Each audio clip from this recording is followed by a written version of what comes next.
I love having like all kinds of guests on. So like we'll have like post PAs who like just moved to Los Angeles and are starting their career. And it's like, but then we'll have industry veterans who have been here for 50 years and we'll have executives who have been here for 60 years. And, you know, you'll kind of get the full spectrum of people. Yeah. So, Yeah. And I'm sure you two can also always shoot the shit on your own. oh, we do that. Yeah. Yeah. We have done that.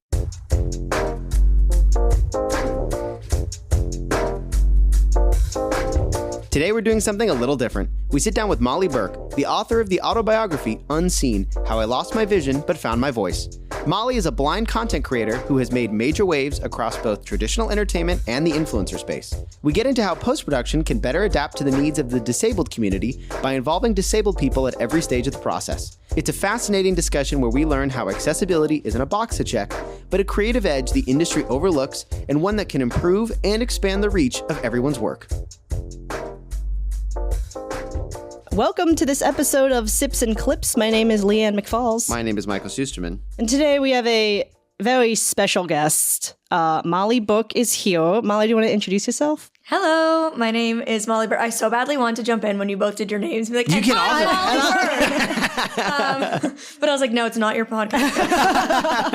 So You're more than my welcome name's to. Molly. I'm a content creator, speaker, consult. Oh my God, it's the worst when people ask you what you do and you're like, I live in LA. I do a million things. Yeah, I was just going to be like, so what do you do, Molly? Multi-hyphenate. That's what I am. But my biggest thing is that I am blind. So I'm constantly trying to advocate for the entertainment industry to be more inclusive, whether that's authentic representation on screen with disabled talent or in post-production, doing things like captioning and audio description. So that's kind of my wheelhouse. And that is what we're going to talk Exactly what we about wanted to today. talk about today. That's exactly what it's going to be today. But first, of course, we have to start with what we're sipping on. So I'm going to let Molly go first because she is our guest. What are you sipping on today, Molly? I'm so boring. That's fine. I have just hot coffee, but it's a really good Perfect. coffee. It's certified mold-free and organic. Wow. Very Los Angeles What's of the me. brand?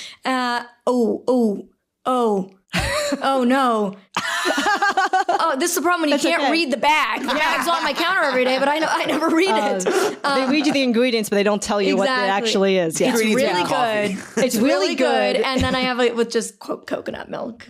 Oh, coconut milk. Yeah, Okay. well, weird. No sugar, though? Just No. straight milk. Okay. No sugar added, no nothing. Just No going nothing. straight. What about you, Michael? I'm having an M Street almond latte. I was Michael is more lamenting- boring than you are, okay? Yeah, this is true. That's all I his- ever drink. This is his Yeah, but signature M Street's drink. so good. It is. I was trying to be unique this morning, and I wanted to come on the show and talk about it. And I was already lamenting to Lian and Cassie before the pod about this. But Starbucks has new protein stuff, and I thought Michael's on his fitness journey. Let's go try one of these protein coffees this morning. But I'm lactose intolerant, so I was on the app, and it was like you can't pick milk, you can only pick foam. And I'm like, all right, well, a little bit of foam I'll be okay with. I get the goddamn coffee. It's just milk. It's just whole fucking milk, the whole goddamn thing. And I was like, if I Yeah. drink this, I'll die on the episode. Molly will be like talking about like something important. I'll be like, oh, I'm gonna die. I'm gonna keel over and die, and it'll be horrible. So I was like, I had to swap by M Street and get something digestible. So. Yes. I'm probably also just as boring. I'm drinking just Earl Grey tea, but it's out of my new Sips and Clips mug that I got for Christmas. So that's the special thing, but it's literally just Earl Grey tea, black, nothing in it. Classic. And water. Yep. Classic. Well, why don't we start off, Molly? Why don't you explain to people what type of blindness that you have? I know there's a lot of misconception about what that actually means. So why don't you just explain your diagnosis? Yes. Blindness is a spectrum. A lot of people think blind means you see nothing, but less than 10% of blind people see nothing. So 90% of people who are blind have some kind of remaining vision. The spectrum of blindness starts at legally blind. So that means your vision is 20/200. That's your acuity, which means what somebody with 20/20 vision could see at 200 feet, you have to be 20 feet away. So your vision is 20/200 or worse. That means that you've entered the community.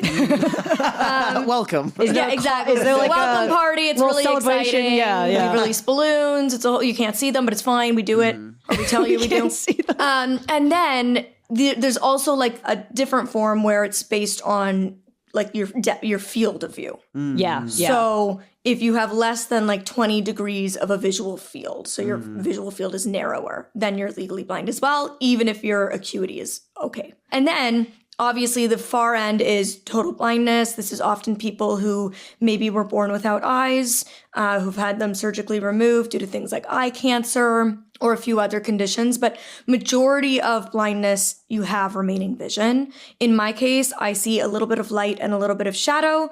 And then I also have something really fun called Charles-Bonnet syndrome, where I see constant fireworks 24/7. They're blue, green, and purple. They never stop. Eyes open, eyes closed. I see them when I'm sleeping. It happens all the time. It's very fun. Wow. And yeah, I have a disease called retinitis pigmentosa. So I was diagnosed at 4 years old, and my parents were told she is going to go blind at some point in her life, but we don't know when. And then throughout my childhood, I was progressively losing my vision. I was fully night blind, so I couldn't see in dim or dark lighting. Then I started losing my visual field, so it started to narrow. I was like looking through like a toilet paper roll, then a straw, then a pinhole, and then the center vision, I lost color, so I went grayscale, kind of colorblind, and then it just continues to fade and distort from there. Wow. Fun stuff. Yeah. No, it reminds me. I got involved a little bit with the deaf community in college, and it was similar thing of like, I learned, I was like, oh, deaf is a spectrum, and like there's people who are fully deaf and people who can hear a little bit, and cochlear implants changes everything, and so it's kind of similar almost in that respect as well. Absolutely. Most disabilities live on a spectrum because human beings live on a spectrum. Yeah. Yeah, it makes sense. That makes sense. Well, I know that you have such a long, crazy life stories. You can find it all over the web. Find it all you're over really the web. interested, search my name. Hell, if you don't remember my last name, search Molly Blind. You'll find me. Yeah. I just read your book, Unseen. I know that it's a crazy life journey that you've been on, but I do want to, so because we are a post-production film podcast, we do want to kind of focus more on our world and what it's like for you. And I know people out there, like, we understand the wood watch is not literally possible for Molly, but for the sake of ease, we're just going to use the word. So don't come at us. I use the word watch. I use the word see. I use the word look. And it's annoying when people are like, but did you? And I'm like, no, we know I didn't. Like, do you want me to walk? Like, it's like the world already looks at me as being different enough. Right. Like, I don't need to further separate myself by being like, so I was listening to this movie last night. Yeah. So just want to put that out there. So I think we just want to start with like from a consumer perspective, what's the kind of film and television that you have enjoyed, period, and like to give us kind of a basis to kind of just start off of like what's the kind of media that most speaks to you. So when I was undiagnosed, before they knew that I had my disease, my parents took me to my first movie at a movie theater, and I was totally night blind, but they didn't know it. And it was Tarzan, the like animated 90s Tarzan. Okay, yeah. And my mom was like, what is wrong with this kid? She like literally won't sit and watch the movie because I couldn't see the screen. Right. So like all I could see was like flashes of color, but like none of it made sense because I had a more narrow field and the screen is really big. So you think like, oh, a low vision person, like a bigger screen would work better. It does if you have a good depth of field, but I didn't. So it was like just splashes of color and I couldn't see anything else. And so she was like, what is going on? And it was like that kind of my whole childhood. I famously didn't like any Disney movies except for Pocahontas randomly. But other than that, like my parents could not get me to watch a damn movie to save their lives. Right. And they were like, her brother, we stuck him in front of Lion King and he's like, for 3 weeks, he'll just watch the same movie. Right. Why won't the younger sibling do the same? Like I didn't like princess movies. I didn't like anything.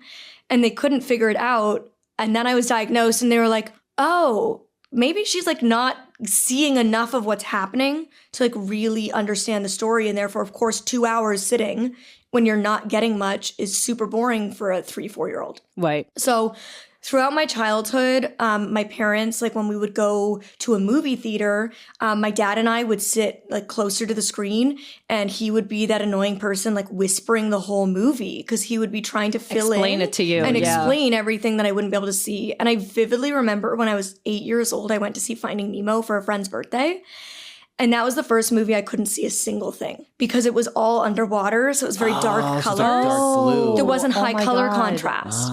So I left the movie and I like hadn't even gone with my family because it was a friend's birthday party. And I was like so devastated because it was the first time I literally couldn't see a thing and I couldn't follow the movie at all. So I left so upset. And when we were at home, I had this chair And I would literally sit with my head like right up against the TV screen. My poor sighted older brother would go crazy on movie nights because he was like, she's literally blocking the whole screen. I can't see the movie. And I was like, I can't either. It was a whole family experience. And as I slowly like continued to lose more and more vision, it got really frustrating because by 14, when I lost the majority of my vision to what I have now, the light and shadow perception, I basically could no longer enjoy media. I completely transitioned to watching YouTube because YouTube videos were just like a girl in her bedroom sitting talking to the camera. Yeah. There was nothing I needed to see. It was like a podcast. True. Right. So I just listened. Yeah. And I didn't feel like I was missing anything. And even if it was something like, say, a fashion video, they would be describing the clothing because they were filming on a stinking MacBook that had the worst camera quality. Right, so nobody could see the details. Yeah. So they would describe it. And so it was like, I got this really cute pink dress from Abercrombie today. Right, and it has like these frills and it has this little bow detailing on the shoulders. Like they would get really in depth. I guess I never really thought about that. That's just kind of, that's like the YouTube culture. It's just like, that's kind of how, like even like old Smosh videos, like every joke is basically explained verbally. Like nothing is like, just played for sight gags. Like it's everything's a verbal gag too. So meanwhile, like shows that were popular for my peers were like Pretty Little Liars. Yeah. Where every single episode hinged on a text message they would flash on the screen. Right. Yeah.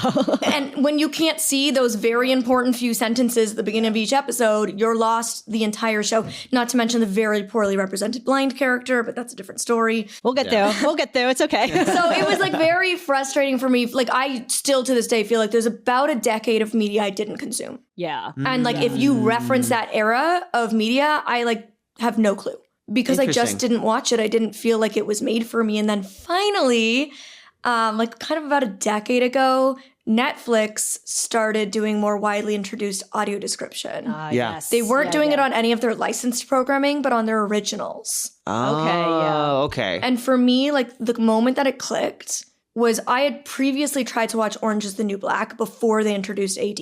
And everybody was like, oh, you'd love this, because I love like true crime and fiction crime. Like I love that kind of genre. So everybody's like, oh, you'd love this. I couldn't even get halfway through an episode. And I was like, I'm tapping out. I can't follow.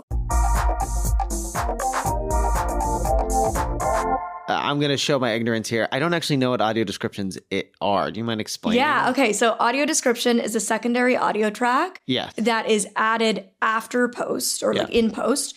Well, it depends. Okay. So that's a whole frustrating nuance we'll get into after. But essentially, it is an audio track that a company is licensed to put over top. So they will watch the show when it's completely edited. Everything's done. Music, everything is done. They get it. They watch it over and over and over again. They find the gaps in dialogue. Okay. They count how many seconds they have in each gap. And then they use that gap in audio to fill in important visuals on screen that give you context for what's happening. Oh, she gave him a dirty look. Correct. Stuff like that. Exactly. He looks pensive. That's very important so that I understand the tone in which his next sentence comes with. Yeah. Right? Wow. So it's like those very important nuanced details. They're not telling me things that aren't important.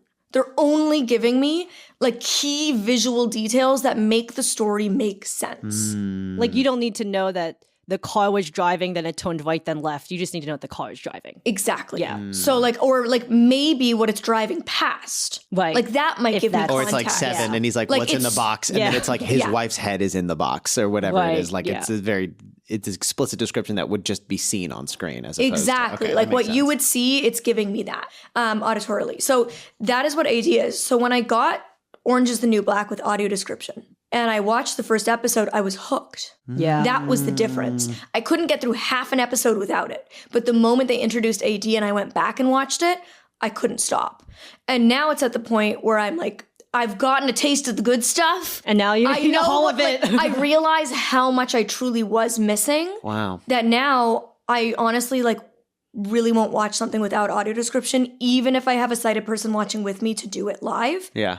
Because audio description is an art. Well, yeah, like, it's art. It's very different from someone reacting live to something and being like, "Oh no, so this thing happened," versus somebody who's had the time to pre-watch it and be like, this is the important detail and this is how I'm going to Exactly. write it and articulate this important detail. as Right. opposed And to if live you're doing watching it live for the first time with me, as you said, you're doing it reactively Yeah. versus proactively. Yeah. Right. So oftentimes the AD is scripted so well, it's woven in so seamlessly within conversation that I'm keeping up the same pace Yep. as everybody else is. It's Yep. not an afterthought that you're telling me. Do you, when like you watch it, is it just playing along the same audio track like on a TV that you're doing it? Or is it like you're not watching on like a separate device like in your ear or something? So if I'm at a movie theater, it is a separate device. Oh, okay. It's like a little headphone that goes. Yeah, that is exactly. Locked in. I was going to ask that because whenever I go to the movie, if I go to buy a ticket, it'll say like audio description. I've seen that on AMC. then- It says like audio description available. Yeah, so I wasn't sure if like you have to specifically go and ask or like if you You do have a do. headphone or like how that works. Yeah. So it is a bit annoying. do you not go then? Do you not go as much? I don't go as much, I would say. Yeah. But I get a hell of a lot of free tickets because that AD never works. So,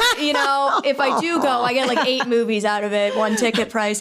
Because, so basically, like, I'll have to go early. I have to go up to customer service, ask for the AD device. They almost always give me the closed captioning device. I'm like, no, I'm blind, not deaf. I need the AD, not the CC. God. And so I always bring my own headphones because the headphones they have are like the probably cheapest gross. dollar store nasty headphones Yeah. from the Yeah. 80s. And so I bring my own, they'll give me the device. I constantly am like, please, please, please make sure it's actually synced, make sure it actually works because I've had too many experiences like, yeah, for sure.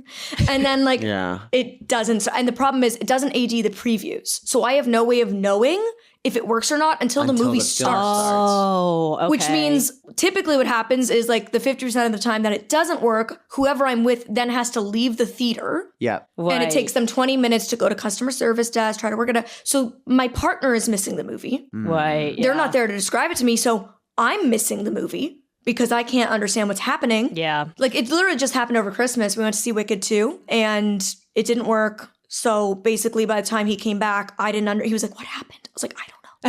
And so then he was like, do you want to leave? Like they can't get it to work. And I was like, no, we'll stay. It's fine. 5 minutes later, I'm like, yeah, Yeah. when we left and we got free tickets to go see another movie. When you say it doesn't work, is that just strictly like there's no sound or it's not it literally synced, or- doesn't work. Okay. Like there's no audio coming through.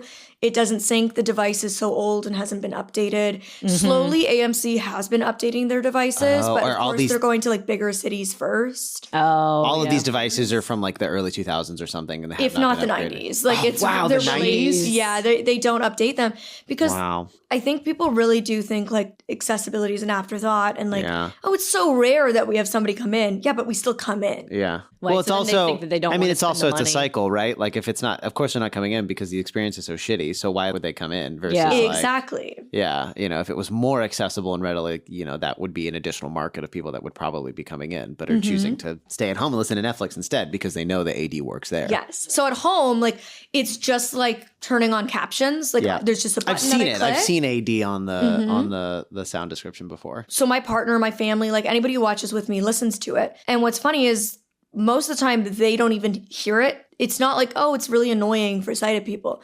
It blends in so seamlessly that they forget it's there to the point where my partner will be like watching a show on his own. And like, I'm like yelling from the bedroom, like, do you have audio description on? He's like, oh yeah, I do. Like he doesn't, He doesn't even notice. If Yeah. anything, he's like, it's kind of convenient because I can like go to the kitchen and like get myself hear a what's snack happening. and I don't miss out what's happening. Like I don't have to pause it. It's very true. I'm just curious in pre the addition of AD being so readily available via stuff like Netflix, was there a movie or television show that existed prior to that did it really well? Like naturally, the way that it was just naturally constructed that you remember? Yeah, so things that I've always really loved are documentaries. Oh, because they're saying they have to. It's like they're walking you narrative. through the Yeah, There's a narrative. voiceover. It's yeah. a voiceover. So I always really loved documentaries because they were like very naturally accessible. I also always enjoyed like a lot of crime show, like Law and Order SVU, because again, it was like they were always like Crime he's scene bleeding, description. like they were like like they were like always like narrating what was happening, Right. which is like probably really cringy for sighted people, but as a blind person, it like made it really accessible inherently. I was gonna say like Ice-T in half of those episodes, they're explaining stuff to him. I'm like, don't you know that this is how it works? He's like, that's crazy, and it's like I could imagine that that's like a natural way of explaining Yeah. of Which is plot. so That's also so funny. it's so crazy because in our industry, if you are writing something something, they always say like, show, don't tell. You don't want the character to like explain what they're doing. But then by doing that, they're making it accessible to people who can't see, and it's like the whole industry is like, no, don't do that. And it's like, but it helps. There's a balance, right? Because it's like the artistry is in showing, not telling, but the accessibility is in telling. Exactly. And today, right, we know that so many people are multitasking while watching. So many people are scrolling on their phones while watching. So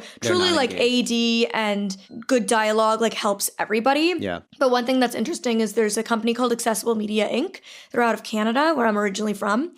And they are like best practices. They've created integrated described video. So it's kind of best practices for how to create dialogue that is naturally descriptive, that doesn't take away from the show itself, but means you don't need a secondary audio track applied later. Oh, interesting. It's like basically in pre versus post. So you're planning for accessibility versus like retroactively trying to squeeze accessibility in. Interesting. That is crazy. Yeah. So besides Law and Order and documentaries, are there any other ones that you feel okay? I love sitcoms. Yeah. Because, say Friends was my favorite show growing up. I have watched that show a million times over. I can quote every episode. And it's because small cast, right? There's 6 main characters.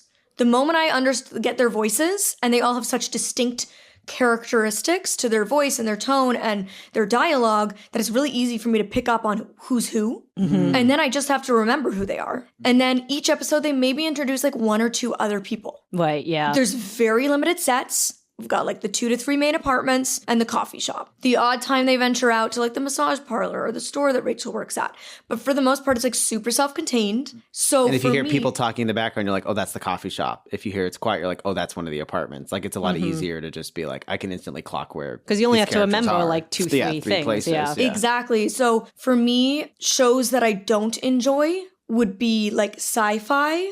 Because if it's not rooted in reality, I can't understand it. Right. Like if I've never physically touched it, I can't conceptualize it. I have 0 visual memory. I have no ability to recall visuals. So if it's not something rooted in reality that I'm familiar with and can like put my hands on, I can't understand it through description alone, because even if you're describing it, it's not creating the visual for me. So science fiction is very difficult for me. Anything that's like super artsy visual, like lots of like visual cutting and flashbacks and montages, like or fight scenes. If there's like a large gap in dialogue and it's like 5 minutes of visuals, I've tapped out. The same way, like if you're listening to an audiobook and you're a bit sleepy, you fall asleep. It's just like listening to an audiobook at that point. It's one voice giving me just the bare bones of visuals. I'm tapping out. Like I'm not staying connected to what's happening in the film or show.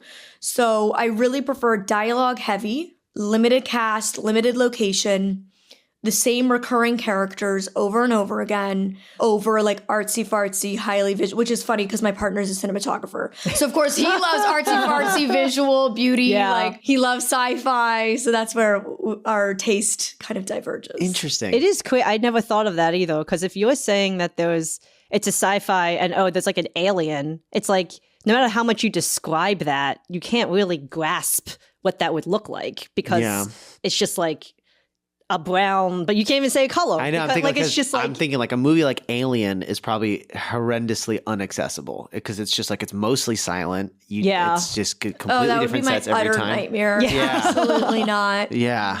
One of the first films my partner and I watched together when we first started dating, before he like understood how AD doesn't actually just like do all the heavy lifting. Like it still has to be a film that's appropriate for that. We watched one of his all-time favorite movies. It's the A24, what is it? Hereditary. No. Midsummer. No. There's a lot, Michael. There's a lot of A24 Do you remember movies. the genre? It won an Oscar. Everything Everywhere? Yes. All at once. Yes. Yeah.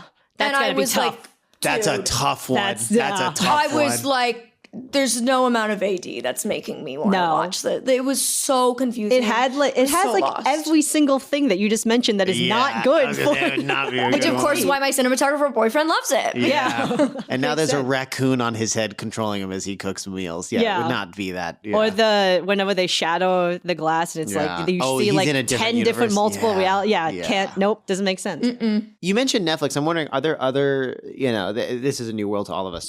So Netflix does this well. Are there other people that do this well? Does Hulu do this well? Does Disney do this well? Or is this really still limited to basically just Netflix? So everybody does it to a certain degree now. But you're saying there's an art to it. Like there are is. some audio descriptions. I imagine your execution on audio description really can make or break a film for somebody who is visually impaired, right? Like Yes. it could be like if the voice isn't nice, if it's a rough narrator, if like the audio description dialogue is boring, like if it's written Yeah, so there are poorly, like right? best practices. There are standards that they have to kind of Oh, are there? reach. But this is where it gets frustrating. Yeah. Yeah. Say Netflix has Friends, and then their licensing agreement of Friends runs out, someone and else- HBO takes it. Yeah. The AD doesn't go with it. Right. Really? Nope. Because it's a different company. Because Netflix is creating Netflix. the AD Yeah. or hiring Correct. Yeah. someone to do it, so they're not And they don't passing sell that it with license it. on. So if HBO buys it and that they don't sucks. choose to put AD on it, then all of a sudden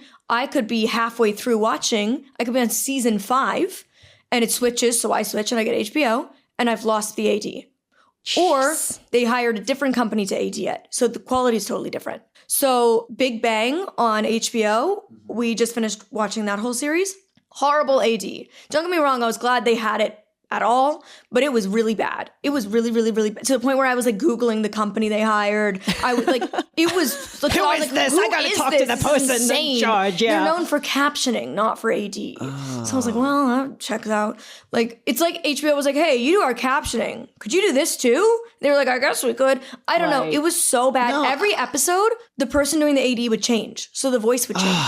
Oh, God. I can imagine this is really because now I'm thinking about it. It's like, I mean, it's basically a script. Like, it's Yes. so it's like Yeah. you're getting a different script every time you go to the movie, and it's like you don't know what Yeah. script And you're what getting script used you're to getting. like a certain voice that starts. The more used to a voice I am, the more it blends seamlessly into the background, and Yeah, I don't even it hear becomes it. part of the But when soundscape. it's changing every episode or every few episodes from female to male, deep voice, high voice, like Yeah.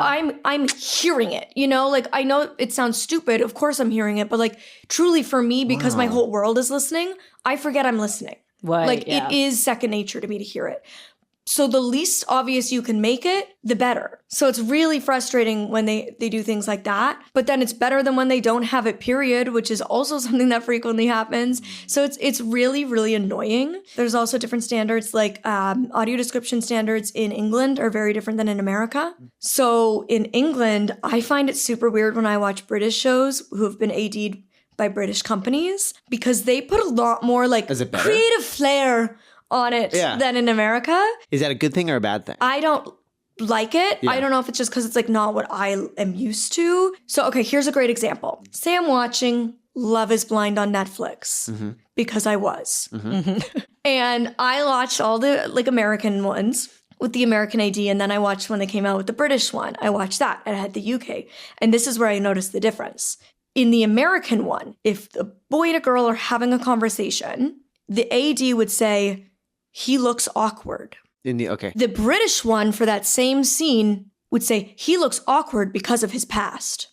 Oh. You can't tell me that. Like, let me draw the conclusion as to why I think he looks awkward. Oh. Like, don't get like crazy. That seems like something they shouldn't be doing to me. You know what's also Right. like you don't know that's why he looks awkward. You know That's what's the whole point. interesting? That's Yeah. also kind of a show don't tell kind of thing, right? Like, Yeah. tell me he looks awkward. Let me Decide why I have the think fun so. brain experience of figuring out why he looks awkward, which is I'm connecting it to this scene that happened earlier that he said when he was Correct. talking about Yeah. his whatever. Exactly. That's why I Wow. don't like it as much. It's like that. I don't think it's your place to tell me why he looks awkward. It's your place to tell me that he looks awkward, and I'm supposed to figure it out.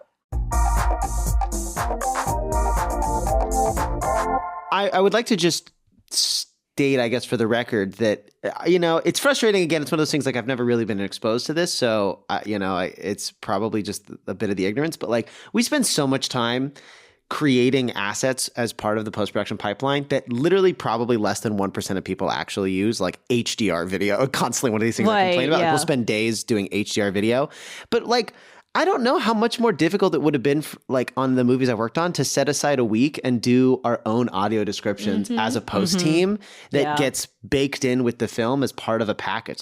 Like sitting with a writer and being like, okay, let's implement this. And you guys this. know the film in and out. But then we'll spend 2 weeks doing the HDR, and I'm like, less than 1% of people even know how to enable HDR on their television. But audio descriptions, it wouldn't be that hard. And it truly makes the difference. Like, and then it's baked in with the movie. It's not like another company is going to come along and do it a way you don't like it. It's exactly. That way it gets sold with the movie everywhere that movie goes. And then you can comes with it. You could cast your audio description narrator and be like, oh, I like her voice. His voice is rough. His is nice, whatever. Yeah. Like this suits the tone of the film. Yes, exactly. Because it is a performance. Like it is an element. Like you said, it is a script. It is a performance. Yeah. I had one experience where I went to a movie last year. They gave me the AD headset and it wasn't working. So my partner went out and they were like, oh, yeah, the studio sent us the wrong one. They sent us the wrong AD track. And I'm like, to be that careless. Wow. And the film was about a disabled person. So I was like, I promise you, if anybody's going to this, it's disabled people. Okay, now some places are deciding that because AI exists, we don't have to hire real AD companies. Oh, God. We can just have AI watch the film, write the script, and then read the script. And I can tell you they can't. Where AI audio description has its place, is TikTok. and I think it literally is social media. Yeah. It would be great because even myself as a content creator, I can't pay a professional AD company to AD all my videos. Yeah. Having AI, just like there's a CC tab on YouTube, having an AD button where the AI audio description turns on, that's fantastic. That has its place. A small charity who can't afford to put AD on their campaign videos but wants to, AI would be great for that. Netflix, Disney, Hulu, HBO, shut the hell up. You pay. Yeah. You pay for quality AD. Your entertainment companies pay to make entertainment. Like correct. This Pay to make entertainment accessible. AD is entertainment. I mean, it is. It's just another form of it. Yeah. Jeez. What I would say is I would encourage everybody watching and everybody in the industry to turn AD on. Like Listen just to like it. watch See a what couple it's things like. with it. Like see what it's like. Switch between different networks. No, Switch that's really between different interesting. styles of shows and just like experiment and explore so you Well, can it's really also- understand. I will say, like, we are so protective of every single step of the process that And it yet is. you give this away. It's really, that's what I'm Yeah. saying. That's my point. I'm like, I mean, it's probably at least 1% of people are turning audio description on. So 1% of our audience is being influenced by something that we don't control. It's kind of silly that this is a thing that we just pass off to some subsidiary that we have no control over who is doing our audio. And like, that is kind of crazy that we just like completely kick that to the side. It's you know? because people like if you It's don't know, frustrating. you don't care, right? Yes, like if you right. don't know and you don't understand the true The depth of gravity it, of it, too. then you can't care.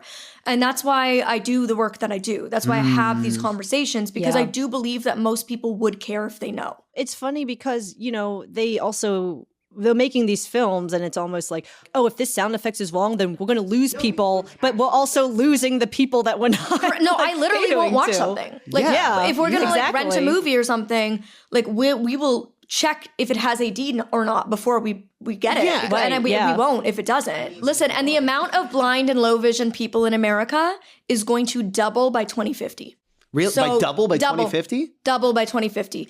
And the reality is, I always say disability is the only minority community anybody can join at any time. It's very easy to be like us and Yeah. them. Like, we're not one of you. We don't get it. You could be one of us. Anybody can be. Majority of disabilities are acquired through age, accident, or illness. A lot of my blind friends went blind from traumatic car accidents, from gun violence, from all sorts of drinking, poisoned alcohol. Like you can go Crazy. blind overnight. Cancer, illness. Most people don't plan for it, Yeah. right? And like aging, one of the biggest things that happens when we age is we lose vision. Yeah. Yeah. So like this is something that everybody should care about. It even if it doesn't impact you or a loved one today, it could will. tomorrow. And it will, if you're lucky enough to live long enough, it will impact you in some way or another. And this is why AD really, really does matter. And like I said, folding your laundry, cooking your dinner, you can keep watching your favorite show and you don't miss anything. Well, I mean, we're constantly future-proofing our movies. I mean, maybe you want to watch your own movie 20 years from now and you go blind. Like, how are you going to be able to watch your own art? And we really need it to be at the studio level. Yes. Like, because they have to pay for the They need to be the ones to say, no, this AD gets, like, no matter who licenses this movie, AD goes with it. The team has already made it. It's part of the package. It's already on the DCP or whatever that goes out to these people. Like, here it is. You're going to use this one no matter what happens. Yeah. And beyond just like encouraging people to turn AD on and like watch some stuff with it on and see what it's like, what I would really say is if you want to take it a step further, put on a show or a movie you've never seen. So you have no visual context, close your eyes and watch it. And then watch it with your eyes open and see the difference so that you can understand what AD is actually doing. Or even start the movie, watch half of it with your eyes closed without AD on, see how lost you are. Then continue watching it with your eyes closed with AD turned on and see the difference of that experience. To pivot from behind the screen to in front of the screen. Yes. We'd love to talk about representation on screen and for people who are in more of those creative fields that listen to our show that actually work on creating the characters and work on creating these kind of moments. What kind of, advice can we give to those people? What are good examples and what are bad examples? Disabled people are still the least represented minority community in all of media. Just sit with that for a second. We are the least represented minority in all media.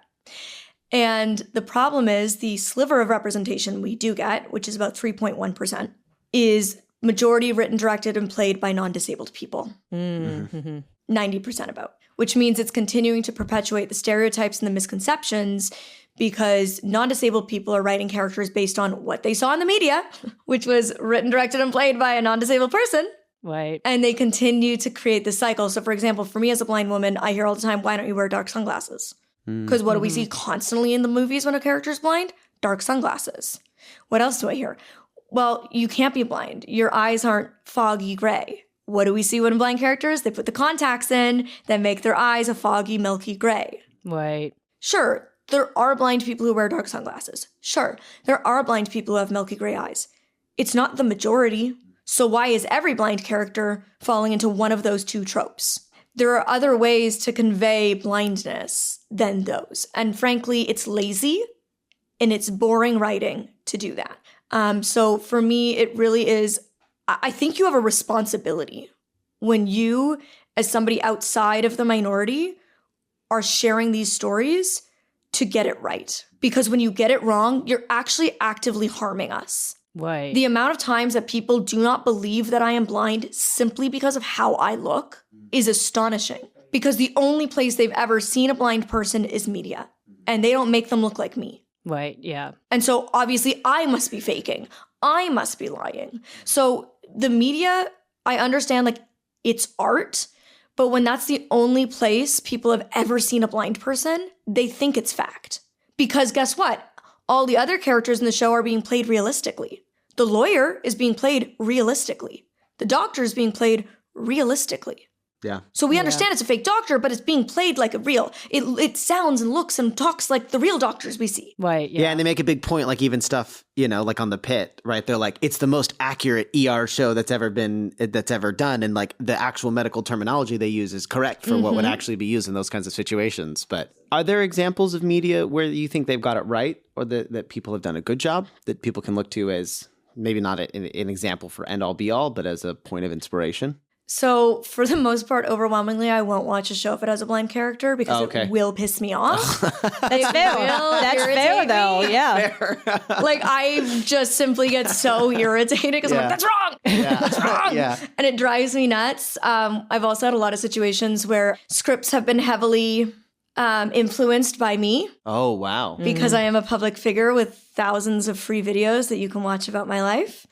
And so they're in the last decade that I've been very public. Oh, that's gotta be so weird. It's very weird to the point where like my own fans are like, oh my God, this is just like you. And I'm like, no, it quite literally, that's me. Like that anecdote that character is like, that's a story from my life that they took from this YouTube video. Yeah. So like there's a show where, by the way, oh my God. So I met the writer of the show. I auditioned for the character in the studio, in Studio City. And the writer like gave me a big hug and she's like, oh my God, I can't believe I'm meeting you. I'm the biggest fan. Like when I wrote the show, I watched all your videos to make sure that I was like doing it right, blah, blah, blah. I really want you to get the part. And if not, I really want you to be on set consulting. So a sighted girl got the part. And I went blind at 14 from retinitis pigmentosa. The character went blind at 14 from retinitis pigmentosa. My name is an Irish girl's name that starts with an M and ends with a Y. The character is an Irish girl's name that starts with an M and ends with a Y. The character has a guide dog. I have a guide dog. The character's guide dog's name is the name of a guide dog that I have famously talked about being the favorite guide dog name that came from my guide dog school. So yeah, it's annoying. So I won't watch it because I see a sighted person playing a character heavily inspired by me that I auditioned for and got down to the final rounds, but didn't get. And it's like, there's part of me that's like, okay, well, I'm happy that they're trying. Oh, do you know what's really crazy? There was an episode in one show where they licensed one of my makeup tutorials on YouTube so the character going blind could watch me to learn how to do their makeup. But the character was based on me. It was like a really like weird meta. Like, yeah. This is so weird. This is just so like skin crawly. Like, do they ever consult you or they never have? No, they never have. They just consult my videos. And what's frustrating, and this is what I talk about in my book, Unseen, How I Lost My Vision But Found My Voice, is the fact that, like, sure, I'm glad that they're trying, right? Like, I do put my free resources out there for people to learn. Yeah. That's great. But the same issue exists that if now all these shows and movies are using me as the inspiration, they're still only using one type of blindness. Yeah. I don't represent a whole community. Yeah. We need disabled people involved at every step, in the writing room, in the casting room, behind the scenes, in front of the screen. And as like somebody who has been talent majority of my career, I can tell you when I'm cast in a commercial, I understand that I'm there to be the dancing monkey that they hired. I don't have power. People behind the scenes have power. Yeah. And that's why like a lot of the work I want to do in the next decade of my career is working behind the scenes in Hollywood. Because I want to make sure that disabled talent, when they walk on set, they don't have to be the ones to say, this isn't authentic. Or worse, they don't have to play an inauthentic character because that's the script they were handed and they're just lucky to get a job. Right, yeah. Because the thing is, non-disabled actors are getting the roles of disabled characters. Non-disabled actors have so many freaking roles that they can go for. Mm-hmm. Guess what? I, a 32-year-old petite, white, brunette woman who is blind, how many roles do I get to go for? Right. Because yes, my skin color does matter. Yes, my height does matter. That's why they ask me when I do a slate to say my height. Yes, all of these details do matter, right? When we're casting, we look at everything. For Schitt's Creek, Eugene Levy had said to Dan Levy, no, we can't hire that actress to play Alexis. She's not blonde. And he was like, Dad, we can dye her hair. That's how nitty gritty people get in casting. Yep. Right. So if I can only go for characters who are in the right age range, the right skin tone, height, I have the right look, all these other things, and they have to be blind, there's very freaking few roles a blind actress can go for. So to then see a sighted actress who can go for all these roles that I cannot, take that role from me. When it's such an exclusive, difficult industry already, it's like a slap in the face. Yeah. And she's going to play it leaning into tropes that continue to further the discrimination and the ableism towards my community. It's incredibly frustrating. So I'm working on a film right now with a writer, and I just met with him for the first time. He'd sent me the script. I really liked it. He is not disabled. A lot of disabled characters in the film. And, he had watched my content and other people and created this, and I really liked it. And I met with him, and he has a bunch of well-known disabled actors on board to do this film. We're all yeah, we're in. And he was really frustrated because he said, I sent it to these, I don't want to name names, but he sent them to very big production companies. Yeah. And the top guys at these companies, top guy goes, we don't think the disabled community would like this. So a bunch of non-disabled people are speaking for us, A. And B, he has a bunch of disabled people on board to do the film already. Wow. So actually, we're telling you we do want this film. Mm-hmm. And you're saying we don't think they will. And that's incredibly frustrating. That's when so people odd, speak for you. I've also had situations I was executive producing a show and we pitched it and we heard, oh, well, we already have a show that has disabled people on our platform. Like one show. We would never say, quite literally one show. With a different disability, mind you. A different cognitive versus physical, like entirely different disability. And okay, so No, we already have an action movie. quite literally. We don't need to do it again. We covered it. We covered the base. We covered the base. It's Truly, fine. it's that insane, right? So like I always say the Crazy. litmus test, if you're wondering, is this ableist? Which if you're wondering, if you've never heard the word ableist before, it's like racism or homophobia. That's to our community what that is to the BIPOC community or the gay community. So if you're wondering, is this ableist? You just have to switch the minority out. So we would never say, we have one movie with a black guy, so we're done. We have one movie with a gay character. It's done. You would never freaking say that because that's insane. Right. That's insane. And that's discriminatory. And it's clearly discriminatory. So it's the same thing to say that about disabled content.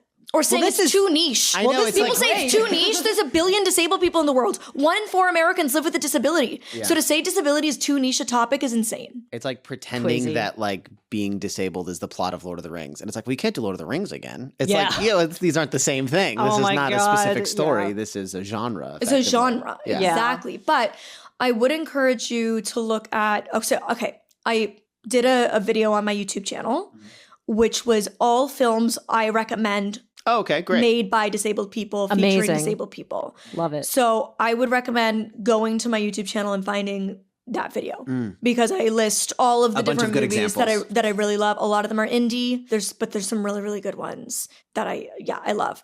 The one that I cannot stand, is it called like Me Before You? Does anybody know? Yeah. That is a movie. The most It's ableist beautifully- film in the freaking world to ever exist. It's like, yeah, sure, I found love, but disability still sucks so much I want to kill myself. Yeah. I was gonna say, that's the Jeez. Emilia Clarke movie. Yeah, I know that That's one. like the Oh, whole yeah, freaking yeah. plot is that Yeah. being disabled sucks so much that nothing can make it worth living. You still want to die. That's literally the plot. Do not go see that one, guys. Do not go Please see don't that watch one. that movie. So that's a great one to not watch. Not watch. But I mean, I would say we filmmakers, you can watch it and be like, this is a bad example. You know, sometimes Yes. you watch it and be like, don't do this, right? Like these are tropes. These are things that are like Maybe don't make directly disability harmful. seem like the end of the world. Yeah, exactly. Yeah. All right, we're going to our final segment here. I think we Yeah. gotta On wrap this, things on up. that note, let's go into the final segment of Splice and Spew. Splice and spew. Do you want me to go first? I can go first right away. You know what? I got actually something done. don't have one, so we're gonna let Michael go first. I'm going to speak to our LA listeners. You know, for sake of being politically neutral, I will not mention the candidate, but I've watched my girlfriend get very involved with a city council candidate, and it's made me realize that if you live in Los Angeles, the most important elected representative you can probably vote for is your city councilor. They effectively are like a mayor of their own little district. And if you live in one of those districts, that person is effectively your mayor. They are the most influential elected official that you vote for regularly. They directly can decide street sweeping. They can directly decide the cost of traffic tickets in your neighborhood, the safety of your neighborhood, what developments get built in your neighborhood. And it's amazing that most people in Los Angeles do not know their city councilor. I'm not shaming anybody. I didn't until like a few months ago. But it is really, really important, your city councilor. So elections in Los Angeles are June 2nd, 2026. It is the primary election. Obviously, we live in Los Angeles, so basically Democrats win every single time. So who your Democratic candidate is effectively your city councilor. That person really matters. It really, really matters to your quality of life, the type of community you want to live in, whether, you know, whatever your politics are, that person really, really affects your day-to-day living. So please, there are like 15 districts in Los Angeles. So it's impossible to be like, vote for this person or not vote for this person, whatever. You need to look at your slate of candidates for your city councilor and make a decision based off of you. But please, everybody look into who is running for your city council district and make a decision based on what you feel like is best for your community. This really, really affects you. If you live in Los Angeles, again, it is the most important elected representative that directly affects your quality of life in Los Angeles. So June 2nd, 2026, the primary elections are coming up. Please vote. And please vote for somebody you think will improve your quality of living in your district. All right, great. I still don't quite have one, but I think I'm just going to kind of go out on a limb and just kind of, I guess, splice about the Oscars this year. The Oscars have come out. Nominations. Unfortunately, I don't know if I'm going to be able to get through all of them because some of them are I don't have access to them. A lot of crazy nominees, and also a lot of predictable ones. Cinema's got 16? I think 16 nominations, the most ever, and then one battle after another is following. Still deciding on whether we should do another Oscars We did episode, so bad last year. because last year we did very bad, and now that they're announced, we could kind of like go down everything. We'll think about that. But yeah, I'm excited to see how it comes out this year. Very shocked that F1 got nominated for Best Picture. Good for F1. Good for F1, but also I was shocked. Good for that team. I was just shocked. Yeah. Our one of the sound designers on our film or re-recording mixer, I think, worked on that movie and he got nominated. So shout out to him. Congrats to him. And yeah, just excited to see how this year turns out. All right, Molly, would you like to go? Okay, this is potentially a hot take, but I genuinely believe the majority of discrimination that disabled people face is directly a result of misrepresentation in media. That is how highly I think media plays a role in the lived experience of disabled people. Often growing up, many generations, when it came to disability, were told, don't look, don't point, don't stare, don't ask. What does that mean? Ignore. Mm-hmm. So we grow up afraid because we never learned. And then the only place we do learn is media. And media portrays disabled people as incapable, as dependent, and continues to perpetuate all sorts of tropes, instead of showing disabled people simply as people. I want to see disabled actors playing non-disabled roles. I want to see disabled characters simply existing, the way we simply exist in life. Disabled people are everywhere. Whether you see it or not, disabled people are everywhere. We do just live normal lives. We work normal jobs. We have families and children and partnerships. We have friends. We travel. We live life. And to only ever show us as this one note of disability and only ever show the negative sides of disability instead of all of the beauty that disability brings is so incredibly harmful. So you, in the industry, hold the power to create so much change for the disability community, but nothing about us without us. You need to include us. And if you're venturing on to do a project that includes disability in any capacity, remember that. Nothing about us without us. You need us involved to be able to actually do it right. Right, great. Retweet. Love it. Retweet. All right. Well, thank you for listening to this episode of Sips and Clips. You can catch us on Instagram at Sips and Clips Pod or email us at sipsandclipspod@gmail.com. And remember, you keep on sipping while we keep on clipping. Thank you, everybody. Bye. Sips and Clips is a podcast produced by Lian McFalls and Michael Schusterman. Logo design by Mike Knoll. Production sound by Cassidy Legan. Post-production sound by Zach Griffin. Follow us on Instagram at sipsandclipspod or email us at sipsandclipspod@gmail.com. Don't forget to rate, review, and subscribe.